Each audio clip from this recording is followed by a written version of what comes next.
obviously, change is everywhere, as we know.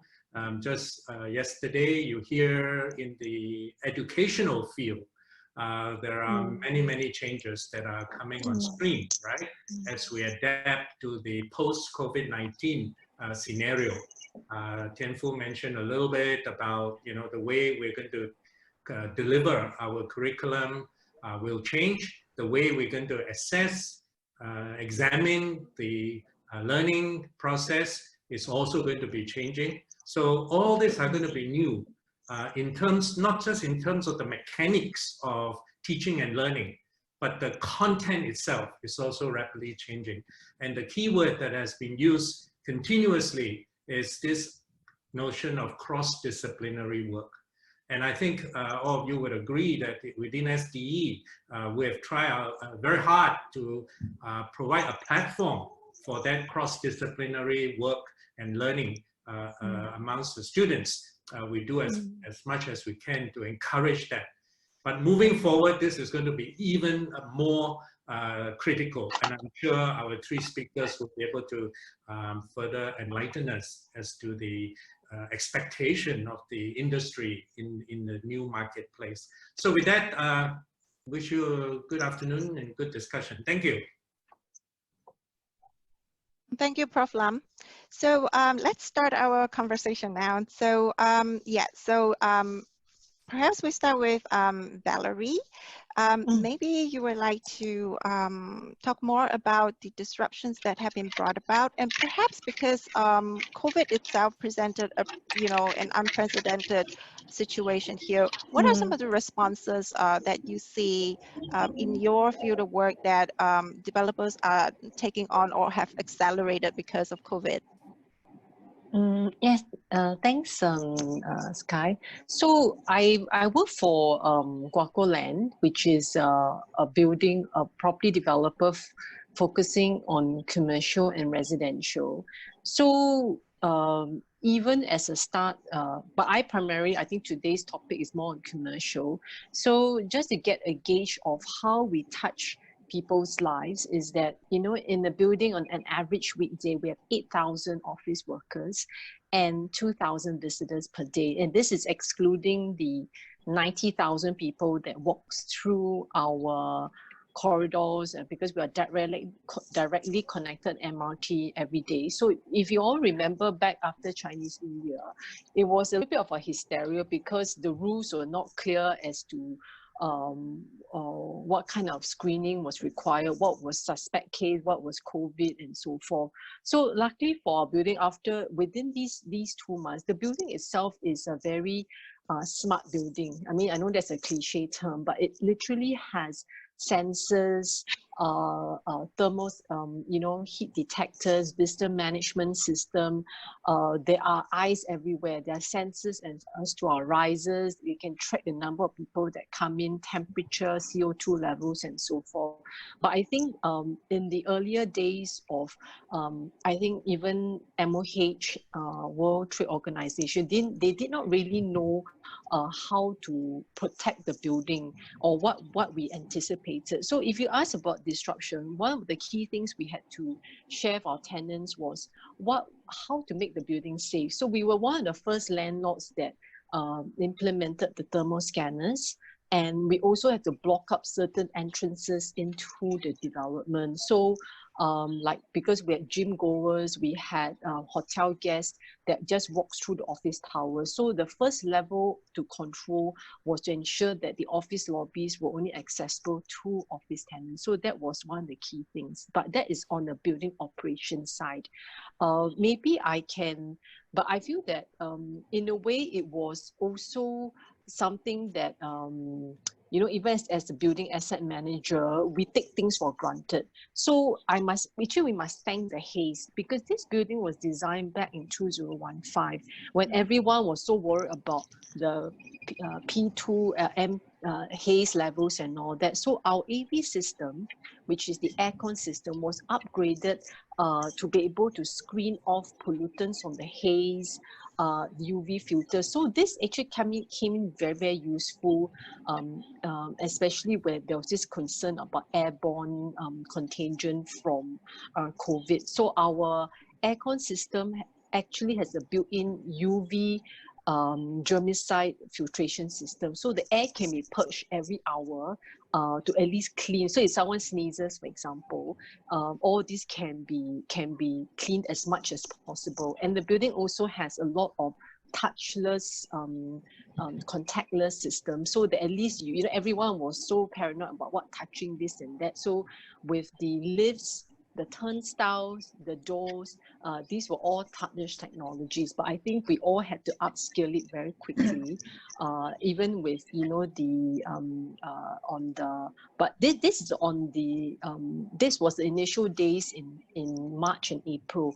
But after that, I think one of the key things was how do we, as a developer and landlord, because not forgetting our core business is also to lease properties and also to continue the sales momentum. So during the circuit breaker period, which is, as you all know, 2 months, landlords, we still need to continue as much as business as usual. So we very quickly developed apps and launched the first landlord's food ordering website. We also use virtual reality to help as a marketing tool for one of our properties. Should I do the demo now? Okay, so everyone can see this. So I just like to share, I know that the idea of, and for the young ones, that the building itself, building technology, BEAM, especially for the building students and all, this is not something new to the industry. But I wanted to share this with you, not to ask you all to go and buy Midtown Bay and all that. This is a really classic example of how landlords are the most brick and mortar people in the world. And this was something that we were forced to use literally all the tools we had. It was a combined of a walkthrough, Matterport, which is the 3D camera. It was also integrated on renderings, fly-through. So it may seem like just a simple sales gallery, but it actually integrates all the various tools in it. So this is just to share. This is actually our sales gallery of Guaco Midtown. And I'm going to go closer. So this is Midtown Bay, which is at Beach Road Development. It's a residential sales gallery. So normally, if you've been to a show flat, which is something I think all students should go and see as many show flats as possible. One of the things we always had to explain, so as a landlord, we need to explain on district and so forth and what the whole development. So this is Guaco Midtown with office tower, residential tower, and this is using a Matterport 3D camera. So when you explain the dynamics of the site, then we also have to, of course, the experience of talking to the buyer or tenant for that matter on site, you get the relationship. But during these 2 months, this actually turned out to be a lifesaver because we managed to actually sell some apartments virtually to China buyers. And we did this also for the rest of our apartments. So I'm actually from the commercial department. The reason why I'm just using this as an example was we are now going to adapt this for our commercial assets because we also realize that it may take a long time more for anyone to come to the market. So I want to click on this. Everyone can see this screen. So it looks like a marketing screen, but this is actually a fly-through. So for a property that's there's a property under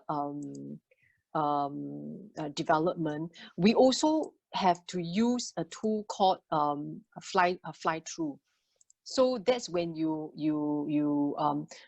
give the whole experience about what the development has. So you will see a play of using both 3D, virtual, fly-through, of course, photos, images, and so forth. So these are tools, and and as a student that is going to develop, so I find that real estate is actually very interesting.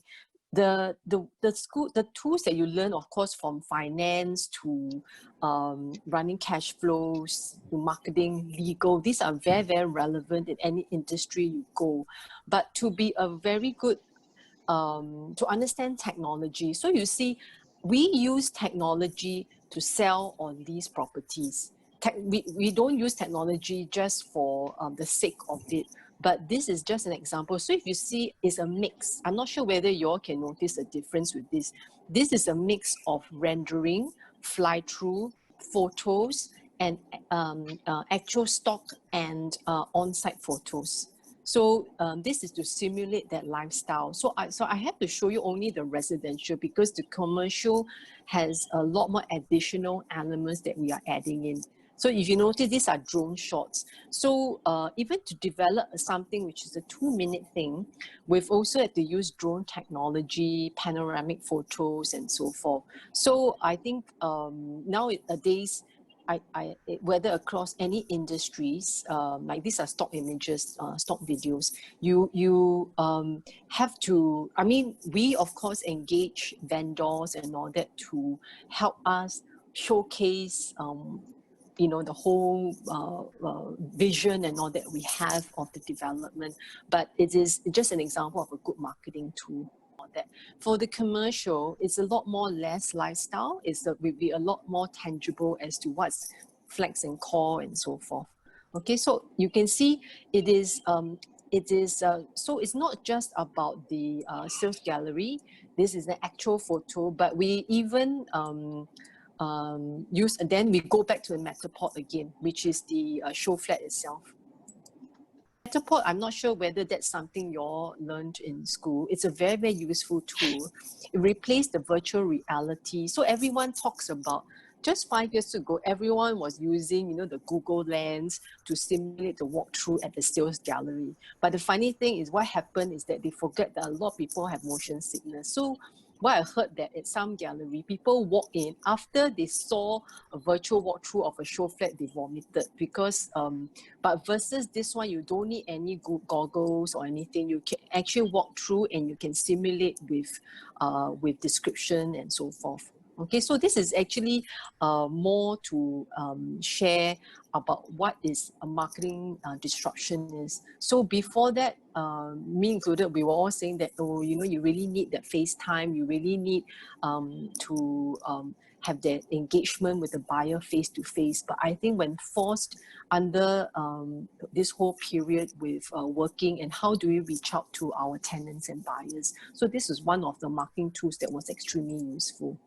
Okay, so then the last thing I wanted to touch about, because I think especially for our EM graduates that's coming up, is something that is very close to our heart and we are planning and building for our new development at Beach Road. It's a concept of space as a service platform. So, you know, maybe this is a bit more specific, but for office leasing, everyone now, you know, when there's business cycle downturn, people are talking about work from home, people are talking about how to have a more balanced work life and so forth, but it also means how to manage business costs. So this was something that we have planned for quite some time for Guagu Midtown. And we are developing a network hub where we will house amenities like mice, meeting rooms, swing space, temporary offices. So let's say a tenant like mine, like say Danone, ING, if they are not sure what's going to happen in 6 to 12 months time, we as a landlord will provide these temporary spaces. So you rent or use it only when they need to, and that can be part of your main office space. Personally, I don't think I mean, office space is still very relevant. I think the need for retail offices, that public space is still relevant even in 10 to 20 years time, but how to build in more adaptability and flexibility. So that is something with how I feel that this whole COVID and disruption will expedite or accelerate this trend. Yeah. Okay, so that's just a, yeah. It does sound like flexibility in terms of, even in terms of contractual agreements between landlord and tenant, that probably there's some scope to look into that. But yeah, so from the commercial point of view, commercial real estate, we can understand offices are going to go the flexible route. Retail, it's a little bit harder, right? I mean, I really feel like retail is the one that before COVID, it was already facing a lot of challenges. And then COVID is really adding another layer of challenges to it.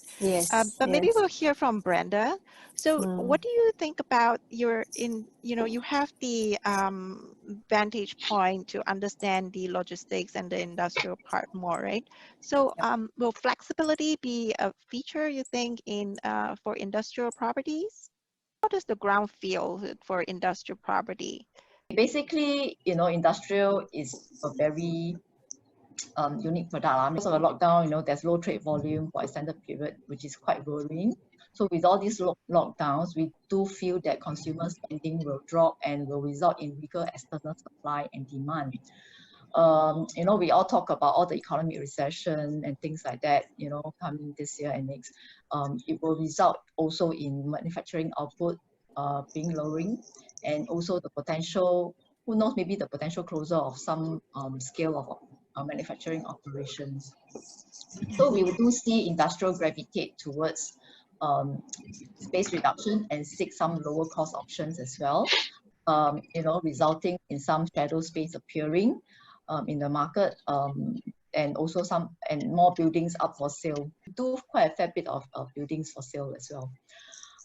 The good thing about the COVID and the positive impact that has come out of it is that we do see warehouse performing very well.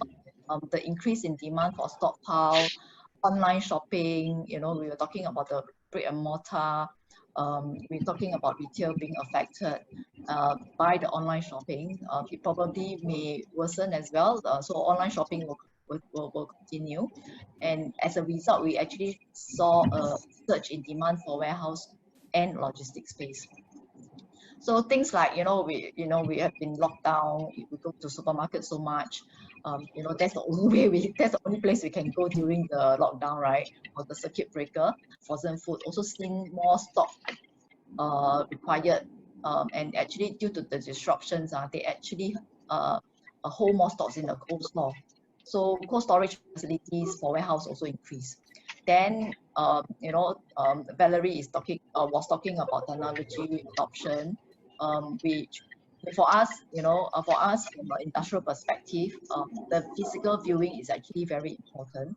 But it's also simple. It's not as glamorous as what residential or commercial space is. It's really just four walls if you're talking about warehouse. So there are landlords already adopting those video taking, flying through certain areas for the space, so that it can allow virtual viewing of space. But that said, because industrial itself, there are also quite a fair bit of essential companies handling the essential goods, I would say. They are still allowed to go viewing. So we actually arrange for the landlord, we arrange for a landlord to open up the unit, and the tenant actually go physical viewing by themselves. And we also close you, just doing that.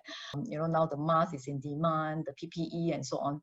So and also the R&D going on for the development of the drugs for this COVID. They will also increase the demand for R&D labs. Okay, I think the most exciting part is that on the mega scale itself, the global supply chain story is likely to be rewritten because of the diversification from China. For example, during the pandemic, there is an acute shortage of medical supplies worldwide due to nationwide lockdown of factories in China. So this crisis has made countries and companies realize the importance of balancing efficiency and resilience of their supply chains. So potentially, what we will see is a spark in clarion call to diversify the supply chains away from China, and this may in turn benefit Southeast Asia, including Singapore, which presents a viable alternative for manufacturers. Yeah, so you know, some of the things we see over, you know, that past 3 months, and what the takeaways that we can summarize is that, you know, working from home, I mean, all of us has been working from home. It will become part of the ecosystem, and maybe even for a longer term. Higher emphasis on health and wellness in the workplace. Okay, like my company, what CNW has done is we actually implement a 6 feet office concept. So the concept rests on 2 cornerstones: keep a safe distance, have enhanced sanitary measures. Then we basically keep distance between the individuals. Then it's also starting at the entrance of the building. Floor markings are made to help direct employees' movement within the office, and we actually impose one-way traffic in the clockwise direction. So if you go one way, you cannot walk back. You know, you have to walk one big round, things like that. So although it's really not very, I don't know whether it really works. Then also, I also feel that, you know, companies will focus more on cost containment. They will explore strategy for cost savings. Companies will invest more in technology to enable effective remote working.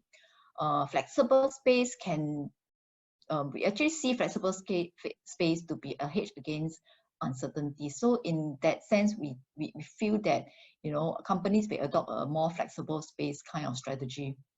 And I mean, the second half of 2020 is still a litmus test. It really tests for the resiliency of the real estate market, and potentially it may be an opportunity for deal making.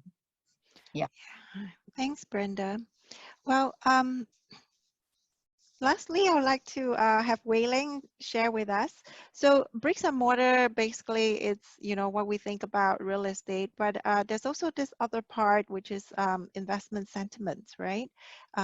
How capital will flow into real estate in this part of the region, and you know, how COVID has changed all that. So perhaps, Wei Ling, you would like to shed some light on that. What do you see how COVID has impacted from the investor point of view, and going forward, even though the visibility is not entirely clear, what would we expect from it? It seems like Wall Street and the real economy has some divergent views, and sometimes they converge over, you know, this short period of 6 months that we've seen. Now, in terms of, you know, we are a locked country, so are many countries. So, you know, there's no travel. Not that money cannot be wired, but then physical inspection as well as a communication, I feel, is still important, especially when it's large transaction. Now, at this point, a lot of transactions that has been negotiated before the COVID. What is great is that, you know, they've all been e-signed, whether it's cross-border. Technology has enabled a lot of things, you know, as, you know, both Valerie and Brenda has pointed out, flexibility, technology, things like, you know, even doing this meeting today, all of us, you know, meeting virtually, live but not live. You know, it's a pity we can't meet in person. I guess, you know, the energy would be very different if we all meet in person. So to your point, you know, as to like investment, it's difficult, honestly, you know, in this environment, as much as technology can enable us to, you know, through drones, you know, through videos, you know, see properties, but it's still quite challenging. So given that today's topic is on commercial real estate, you know, really just want to pick up on points that both Valerie and Brenda has brought up in terms of the commercial real estate landscape, more so than to talk about investment, because you have this topic, you know, further down your sessions. So, you know, I very much, you know, agree with that, both where Valerie and Brenda, you know, come from in terms of flexibility. And I think flexibility, you know, in terms of your personal mindset, in terms of physical, is very important. The last 4 months, we all have learned that we all can. I think if we had done this as an experiment, that we all suddenly work from home or work from anywhere, it might be an exercise that would fail. But then, you know, we all know that it's an exercise that has made us a lot more productive, a lot more creative, and we are willing to embrace technology a lot more. And technology does enable. So to Valerie's point, all this, video and, the new technology ideas that she has brought forth, those are, I think, essential elements that, when we talk about a real estate course, for me, it's a bit technical. I probably wouldn't excel, in those aspects. But what is to me important is the soft aspects of it. It's like your angling, your soft angling of how you want to sell something. And also, in the past, when we sell something, we focus on the physical aspect of it. But today, when we sell something, increasingly you find that you have a person there talking about it, introducing the property. Like my colleagues in China, they use TikTok and they sell things, through TikTok, and TikTok is personal selling, right? So there is that, that additional personal selling element to real estate. And we see it across residential a lot, but I think in terms of both commercial, whether it's from a leasing or from a sale perspective, or for industrial. And you will see that, even before this COVID, a lot of us adopt technology. A lot of things have also changed over time. Like, what do we look at an office as? If we can work from home, we work from anywhere. Do we go to the office to do quiet work? Or do we go there to meet our colleagues for collaboration, to be creative? Has this become a social hub? And then, same thing to Valerie's point, that now maybe people look at space, and to your point, Sky, contractual flexibility, that do we look at space as fixed for permanent, 3-year blocks?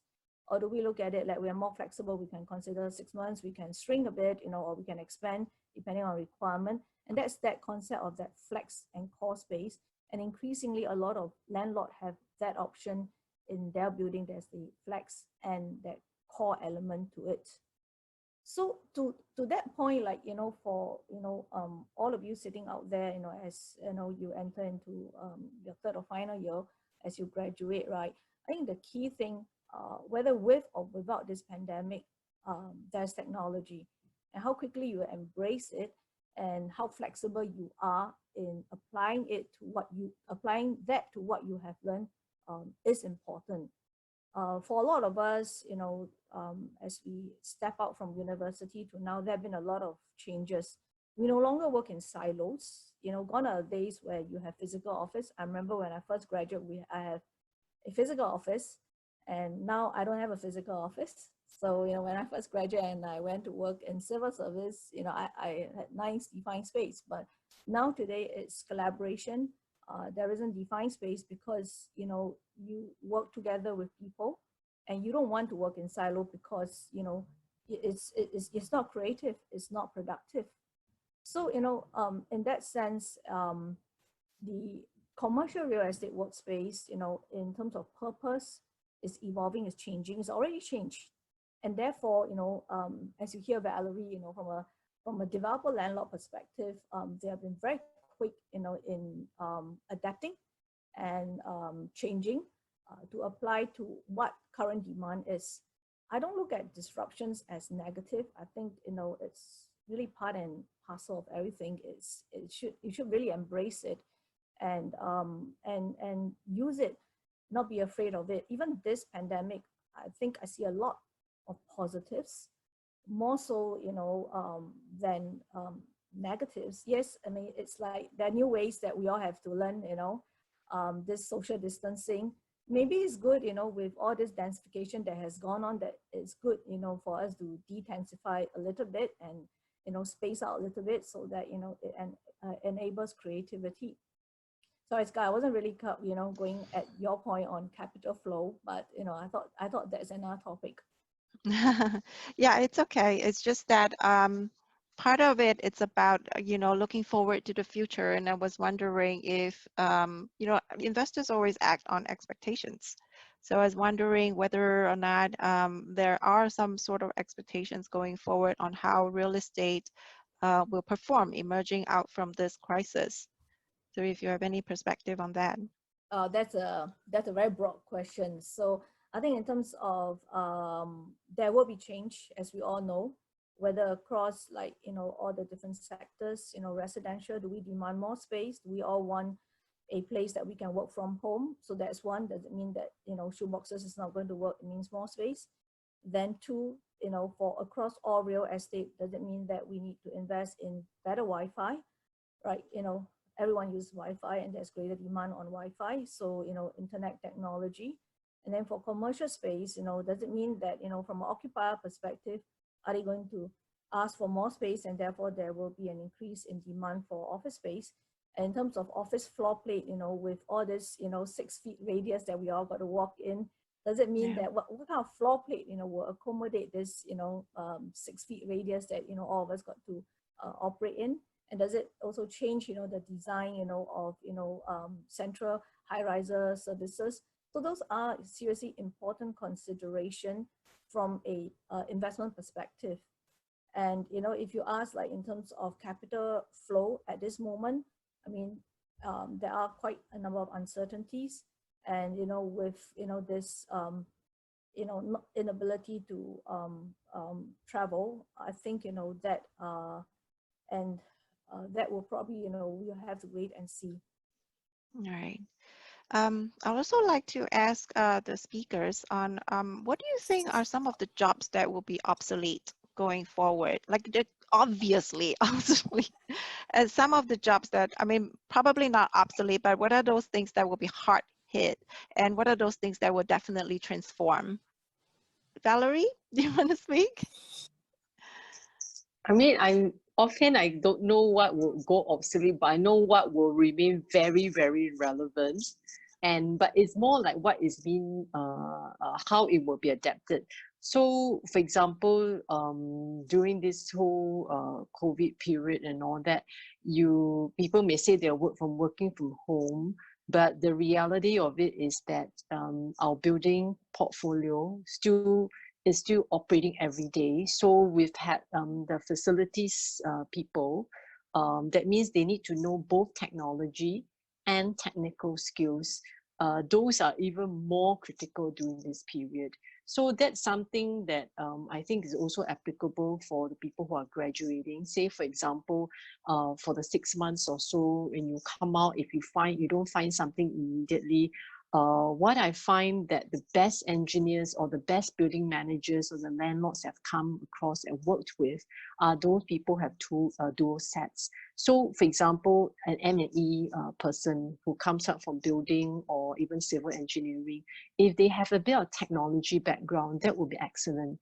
If technology, what I mean is be very specific. So, like we have, I'm not sure whether you've heard of a building automation system that controls the building. It means the heart and the brain of the building. So that's a tech part of the business, but without knowing how the building functions, whether car park, visitor management system, the chiller plant, all these are the FM part of it. So with or without COVID, in fact, with COVID, it's even more critical to know how these function and how to use technology to do more remote monitoring and so forth. So I find that is even more critical. Even as a leasing, marketing, salespeople, you have to adapt your skill sets.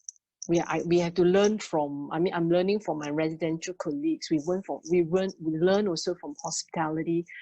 We also see how the co-working people operate, their mistakes, not mistakes, but how to maybe better prepare our property so that it's more recession-proof in future. Mm-hmm. Yeah, that's my thoughts. Yeah. And Brenda, do you have anything to add to that? Do you see any like, strong trend or strong pressure to transform in certain sectors? Okay, of course, automation is the in thing now. People talk about building robots and having smart technology, but the thing is that these are all the adaptation. Companies must be also prepared to invest in that. I think at the end of the day, I feel that more important is that the data analytics for workplace strategy, to predictive data analytics, which is useful to understand the situation for like, for example, a cloud kitchen. They actually use data to analyze the demand from certain locations. That's where they actually decide on which of the satellite stations that they should have. For example, in Bedok, they will use the data to understand, oh, okay, there are more demands coming from Bedok. I should have a satellite cloud kitchen there. So, these are some of the things that technology has transformed and benefited businesses. When you ask me whether if there's anything that will become obsolete, real estate to a certain extent, to me, is also a very people business. When it comes to helping landlord tenant, being a middle person, like I could be acting for Valerie if I'm their broker. Sometimes having a middle person to bridge the difference between how a landlord and a tenant communicate is very important, because from a broker's perspective, you will have to sieve certain information. Like the landlord can be angry with certain things, but you don't say exactly the same words that the landlord used and tell it to the tenant, right? So, our role is still important. I think nevertheless, the personal touch is always there. Yeah, it's still a very people-centric job. Is still a people-centric. Well, real estate is basically about quality of life. it's life is there, so it's people-centric for sure. So maybe I'll invite the ground. If you have any questions, you can feel free to raise your hand, or you can put your questions in the chat so that we can look at it. And then have the speakers answer some of your questions. So yeah, we have one person who raised his hand. Aaron, would you like to ask your question? Yes, hi. So I was just curious, hearing from the various speakers. So a lot of the measures that you guys talked about were with regard to existing properties. So what about properties that are still in the design phase? Are you guys designing for COVID? Like 6-feet offices, these are all modifications made to the office, movement control, new developments, they're still on the drawing blocks. Are you guys adopting more of a wait and see approach? Hopefully, eyes down, and then we don't have to do anything different. Planning for it so that it become more sort of pandemic resilient, if that's the right word. That's a good question. Maybe I can address that, since we are designing and building a office tower now. So Guaco Land, we have a new integrated site at Beach Road. Predominantly is office. So what you shared is really one of, it was something that we already had considered the flexibility of it. So Guaco Midtown has an office space with a requirement for flex. So it's designed in such a way that if somebody wanted to do China walls between the units for BCP, for segregation, you can do that easily. But we realized that we've also may have read cases about co-working. I think co-working, there's still a need because of flexibility. But whether people want to have a shared open space, that you can have 4 people touching, strangers touching the same desk and all that, or within a day. So that a bit of the aversion for your own private but shared spaces. This is something that we are relooking in the design of our network hub, which means it's not about intensifying the requirement. Our office building was actually designed to pack up to 60, up to 450 persons per floor. Some floors can go up to 600 persons per floor. But because of the whole COVID situation and all that, we realized there will be a counter trend to that. But the structure of that is really built. But what we are really looking now is at the air conditioning, how we can further add these layers. Another layer that we will have to do is on tracking the building and having more IoT. That means when how tenants can control the aircon, the temperature by themselves. I think the other question you asked about space, distance, and all that, that one is relatively easy. If you have a bigger floor plate, which means, building core from to the window, our core goes up to about 16 meters. So with a deeper building core, that gives you more flexibility. Whether in future you want to have 6 feet like Brenda, you want to have 6 feet difference and all that, you can still, maybe instead of having 7 cubicles in a row, you can have 3. It's up to you. But the older buildings, of course, when you're old and you already have the structure, you have a certain constraint. But for new buildings, we are definitely relooking at our network hub and also the M&E system, how we can further enhance it and segregate it, maybe even within the floor. Because now for our office tower, the aircon systems are all controlled. You all know the concept AHU, right? We have 2 AHU per floors.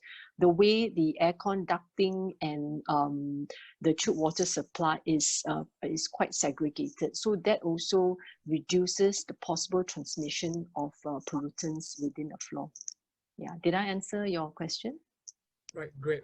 Just very quickly build on that. So you talked about how GoCo land sort of haze-proof some of the buildings.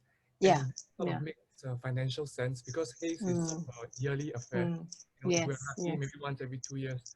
But the pandemic, it's really uncertain, right? Maybe once every 10 years, one every 6 years. So is it worth the financial investment into the buildings to modify, M&E and things like that? Oh, we were quite lucky because Guaco Tower, it's a LEED certified building and we are Green Mark Platinum. So now if you heard of issues about Legionnaire's disease, right, this stats concerns about it. And so this building, Guaco Tower, even before the word COVID was invented, we've already had this built-in air filtration system. It's called a UV, but basically all the air that comes and circulates through the building goes through a UV filter that kills 99% of the germs. So now we've had the BCA, SLA, they are looking to get existing older buildings to upgrade to these systems. So it's only the newer buildings that was built from 2016 January, those onwards, have this technology. So when we shared this with our office tenants, I think they were actually quite. If you all Google on, I think Guaco Tower was featured as one of the buildings that has this latest technology. Yeah. So this was built even before the pandemic. Yeah. Yeah. So I think that there's definitely a focus on wellness, a focus on health, indoor air quality, that probably we can see the tangible effects. Some buildings who are more ready than the others will tend to have more stabilized occupancy, right? We have another question, and that's from Richard Lim. Richard, do you want to ask your question? Hi. Can I just ask Miss Valerie about the GoCo Midtown? I would like to know more about the core and flex space. For the flex spaces, do you have a co-working operator or does GoCo manage it yourself? Ours is not actually a co-working. I mean, we are very interested to understand that business because it is cannibalizing the agency market. It is cannibalizing the landlords market because they are also after the enterprise business. But when we evaluated the pros and cons about co-working, about why the people need it in the first place, and I actually met and interviewed a lot of my existing tenants and potential tenants, what's the pros and cons of each system. So why they like the co-working is because it offers flexibility in space, cost, space as a service. But there are downsides to it, which is of course on personality. Like some of the staff feels that they're second-class citizens if that division is put into a co-working setup. So in our network hub, this is something that we will provide. So it is more of a landlord's amenities. So we will provide a 40-meter pool, my facilities, communal meeting rooms, plus swing space. So it's not really a co-working per se. And we have explored operators, but I also realized that what they are looking at is to maximize rental revenues per square foot. While as a developer, I don't look at it as that 40,000 square feet of the network. I look at it, the whole building, which is 700,000 square feet, the 8,000 over people in the tenants where I can touch their lives. I can provide workshops, I can provide fitness programs, I can, there's a lot more as a landlord we can do in terms of placemaking. And this is not about squeezing $30 per square foot up from the co-working space. We have another question, and that's from Claire. Claire asks a basically general question. Any advice from our alumni for fresh real estate graduates entering the development sector? So, Brenda and Wei Ling, do you have any advice for our students entering the workforce? I've not worked for a developer, so very hard to advise on this. But I guess, you know, as with any fresh grad, you know, entering the business world, it requires you to be really flexible, agile, and adaptable. So a few things that, you know, perhaps I could say in general, you know, not just for joining developer, really it's a few things. Number one, you know, you will have to invest in relationship. Whether, you know, this investment in relationship is with your schoolmates, with your colleagues, you know, across department, internal relationship, external relationships. I think those kind of relationship, you know, will help you when you come out into the business world. It's not short term, it's midterm and long term as well, because, you know, when you invest in it, it's for the long term benefits. Then the other thing obviously is that, you know, be the expert that you are, and really be an expert, and you will reach a point where you will have to specialize. Don't try to, you can't tick the box for everything. It can be good in everything, you know, so be a real expert, you know, in what you do. And of course, you know, be enterprising. And take an enterprising approach, especially in this world where, you know, very quickly technology will mean that there is a new and better way of doing something. So those, you know, will be my advice, you know, to fresh grads coming into the business world. Yeah. Okay, to add on to what Wei Ling has said, I think the specialization itself is really important. I mean, I'm just probably using myself as an example. I started as a young graduate, you know, just doing industrial, you know, it's really, you know, purely because of my passion. And when I do this, basically, I want to do something that not most brokers would like to do, like residential or things like that. I mean, some whereby, you know, the mass market will do. You know, when it comes to specialization, for certain areas, you know, that's where, and you gain experience from there through a number of years, because in every specialization you will learn the tricks, the you know, the experience, and you build up relationship, you know, through this sector. And it's important with that, because relationship, like what Wei Ling said, is very important when it comes to providing your valuable advice because of your experience, and clients trust you, and you know, that's when they trust you, they will follow you wherever you go. So I mean for me it's really supercharged me, because when it comes to logistics and industrial, it is a never ending learning experience. I have been always learning new things, you know, because it's so complex. You know, it entails government policies, rules and regulations, you know, and sometimes government changes policies. You know, how are the changes going to impact the industrialists, the end user? So it is where you will learn and then give a proper advice. You know, technology, of course, important now, especially when, you know, everybody is adapting to it. You know, for industrialists who I mean, in Singapore, there's no longer, you know, those low-end manufacturing. You know, all these Singapore becomes a bit more, it's actually becoming expensive for them, so they have to move out. But what's coming in are the technology company.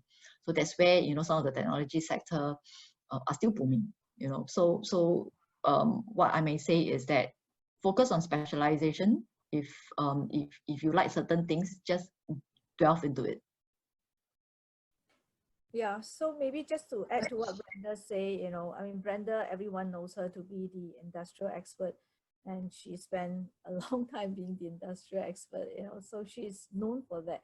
So, I mean, in this panel today, and then there's Valerie, you know, she's an office expert, and we all know her, you know, to be the office expert. So, you know, in some sense, longevity matters, and that skill set that you learn stays with you, and you are better able to evolve, you know, when the demand landscape changes, and you will be able to adjust a lot better.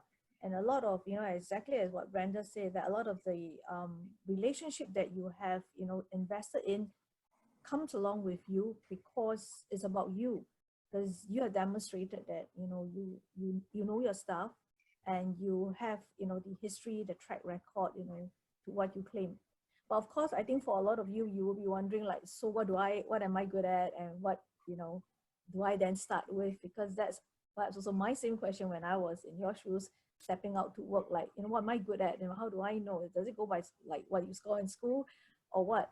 You know, I think, you know, it really also depends on the opportunity as they present itself when you come out to work.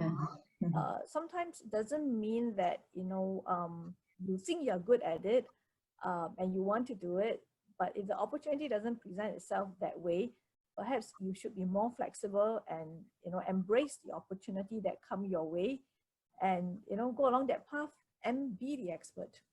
For me, I really don't know why I stepped into industrial. So frankly, you know, when Dennis, 25 years ago, when Dennis opened up this opportunity to engage brokers for industrial, I just delved into it. I mean, sometimes when you really step into it, then you will realize that, okay, yeah, this is really something I like. And then if you like it, of course, you just continue to do what you like. I have one question here from Troy, and actually Troy has 3 questions. First, he maybe you can kind of comment on this. They say, yes, technology is important, but it always comes with high costs.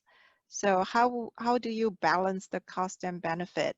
Do you recoup it or recover it from the tenants? I guess it's probably a question on the demand for technology, how much to demand it, or how much to have it, and how much to supply it in buildings.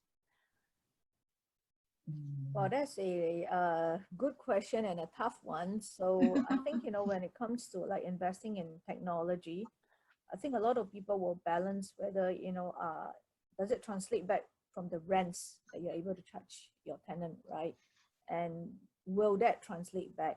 So at the onset, you know, when you start on the drawing board, you know, do you think you see it in terms of money? It's a tough question to answer honestly.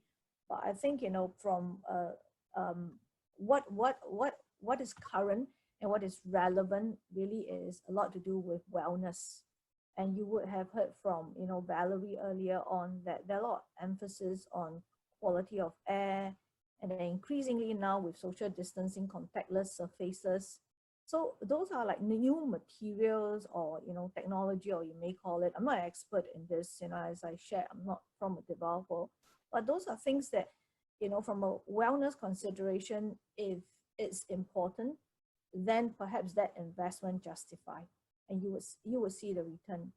Yeah, I mean, to add to what Wei Ling say, you know, when it comes to features of the building, because sometimes if you have these additional features, if a company, you know, does I mean, most companies will place a lot of emphasis on the welfare of staff, right? And if this building feature does help in cleaning the air regularly and so on, and it helps the welfare of the staff, you know, it could be an added feature that make the tenant, you know, sign up a lease with this building. So it will become an attraction, you know, whether the cost itself is justifiable. Eventually, it's a long-term thing. Yeah, and you know, landlord has to think ways to revamp their building. It's really not just brick and mortar anymore. It's really adding more new features and facilities such that they can actually compete with all other buildings when it comes to attracting tenants into the building. Yeah, and I think to add to that, there's also the regulatory consideration, because whether it is part of the building code and therefore you have to do minimally that. And then the other thing is whether depending on your location and whether are you a grade A location and therefore you are looking for grade A type of tenants, and they will have from an occupier perspective certain basic requirement before they will put that building into their selection basket. So, in that sense, right, I think for most people, that technology is important. And then, of course, you have to consider what kind of building are you building and what kind of occupier are you looking for? Do they require it? So, in short, suitably. Yeah. Another tough question coming up. Which sector do you think will recover first and which will recover last? Okay, interestingly, we did a Colliers, we did a rebound and resilient report recently. So what scored number one on our list is not, it's not technology. Interestingly, manufacturing came out number one based on our survey. Number two was technology. And then interestingly, as much as we say hotel and retail will be like a long time more, I think if I remember correctly, that was number three. So if you want to copy the research, if you want to copy, I'm happy to share it. But that's what, our survey suggests, that, it's in that order. What about the sub-property types? Yeah, I think that was what he was asking about. But we're not really seeing, the data hasn't really come in yet, right? About actual declines. It's just more anecdotal right now, am I right? Yeah, it's just more observations. Yeah. Obviously, if you look at hotel occupancy, that it's still going through a lot of pain. If you look at retail, there's still a lot of government support, so we don't know without government support what it means. And then, for like offices, for a lot of people, like I know me included, I'm looking at my space, how better do I use my space? And whether I consolidate or expand. There's really a lot of discussion on this. And there's been a lot of, other than like physical space, consideration on workplace strategy, and whether your workplace strategy, which would include your split office, your flex, and your work from home or work from anywhere policies, and how that together, will affect your demand for space. Clearly, from a de-densification perspective, you will need more space. But from a flexible perspective, because a lot of us can work from home or from anywhere, right? So without this, you can work from Starbucks, you can work from any of your favorite coffee joints. So with that, does it mean that we will have to rethink, why do we go to the office? Do we go to office to have meetings, or do we go to office to do quiet work when actually we can do it at home and save all that commute time? So it's a tough balance, but I know that I'm not alone in this. When I look at my own office space, do we want to expand or do we want to contract? But obviously we have, contractual obligations, but post that, what are the plans? And I know a lot of our corporate clients are thinking the same. Yeah. Well, this leads to his third question, which is, are you seeing your tenants asking for more space or kind of like shrinking, like reduction of space? How does that work? In terms of, I'll go back to that contractual agreement. Do you see more of tenants asking for more flexibility in the lease terms, like asking to relook into some of the tenancy agreements? Okay, maybe I can take this. Yeah, okay. What we observe so far, when this COVID situation had happened, is that most tenants, when they were looking for space to relocate, tends to really shelve the idea because, either HQ or the main office just want to, think through whether they should sink in this additional capex. And as a result, we actually see more renewals. Okay, when it comes to renewals, whether you should be exercising the option to renew for the stated period, like 3 years or 5 years. But in actual fact, rather than seeing these 3 years or 5 years happening, we are seeing some companies asking for a 6 months extension rather than a renewal. Option to renew. So they ask for 6 months extension because they want to feel and not feel, but they want to see the situation, how the situation pan out, and so that they can actually make a more formal informed decision, you know, at the later stage if things, you know, comes down, if the situation comes down.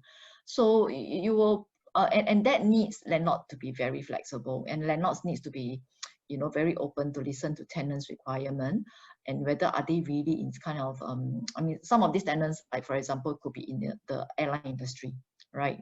They have call center and so on, you know. So because they know that the airline industry is really suffering right now, so landlords are very flexible. So we do see flexibility in landlord giving such I would say allowing tenants to exercise such flexibility. Yeah, so you know, flexibility is very important, and you know, throughout this whole conversation, I think you hear a lot on us talking about flexibility, and you know, like what Valerie say, that even as a landlord, you also offer that flex space option, which, you know, if I wear my hat as, you know, a tenant, you know, I would love a space like that where I can, you know, buffer, I can, you know, contract for less, and I have that flex option within the same building. So for us, we have a lot of regional staff. And, you know, if I say I house a lot of my regional staff in the flex space, they wouldn't feel they are second-class citizens. Maybe, you know, different, I mean, corporate to corporate is different. So that's, you know, that's an extra flexibility.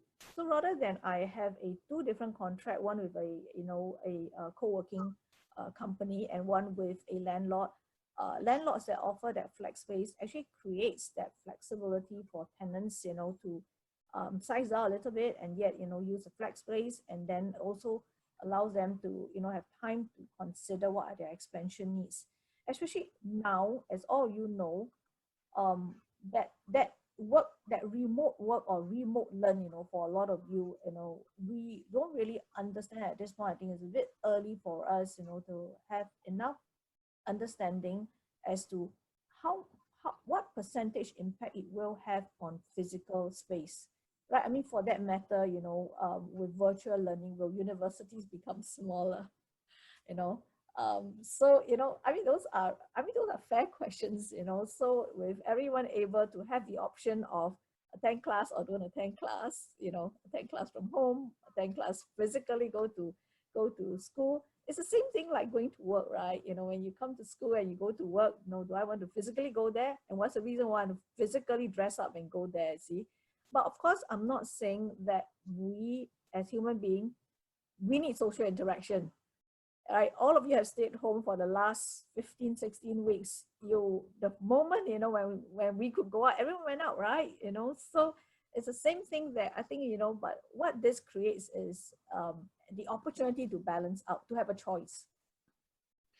What do you think is so when we talk about flexibility, I mean, effectively, when we think about the natural occupancy rate, which is similar to the natural unemployment rate, right? It's because people have the flexibility to get out of job and into job. So there is this natural rate of unemployment. And by the same analogy, there's this natural rate of vacancy for buildings, right?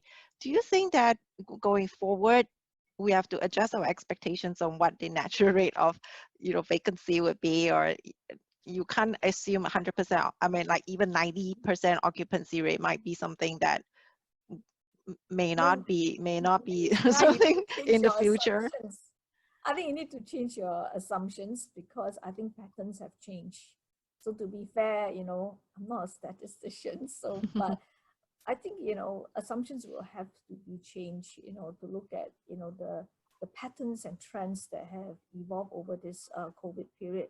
Because even though we work from home or we learn from home, doesn't mean that we don't need that physical space, whether in office or, you know, in the higher learning institution where we are. So does it mean that, you know, or is there a certain ratio that you would apply to discount off?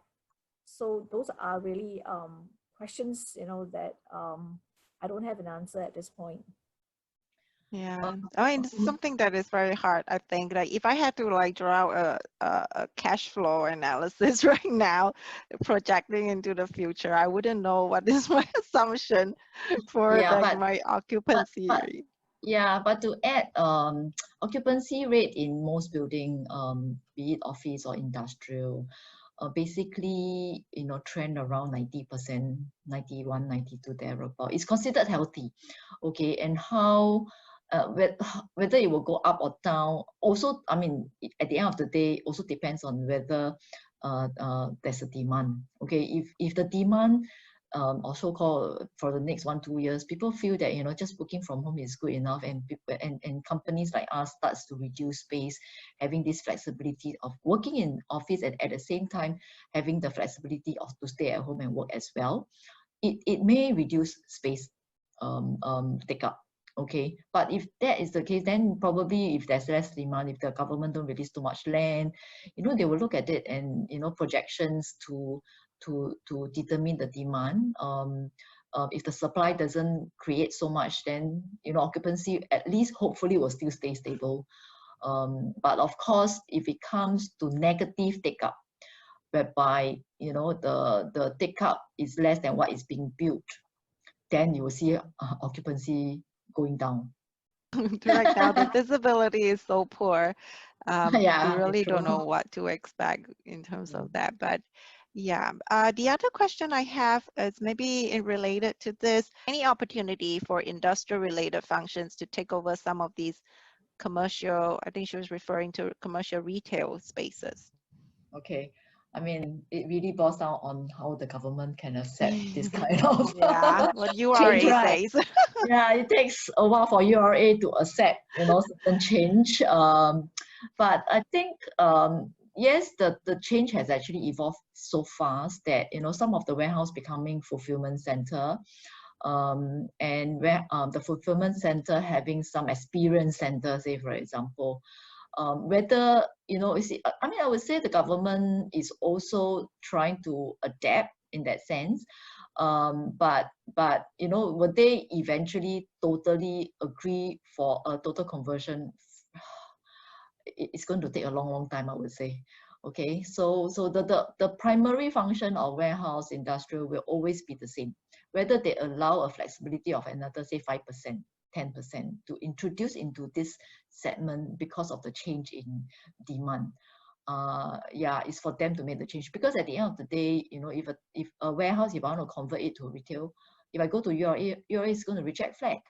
But sometimes they could, hopefully, if you can present a very good business plan and tell them that, okay, this is really what I need, because why I need to be in warehouse and why I need this small little space to have our experience center, say for example, and that experience center becomes like a commercial space, for example. Yeah, they may consider, but of course it will be subject to certain maybe development charge that they may charge. Like for example, converting from industrial use to a showroom, you have to pay development charge for that. Yeah.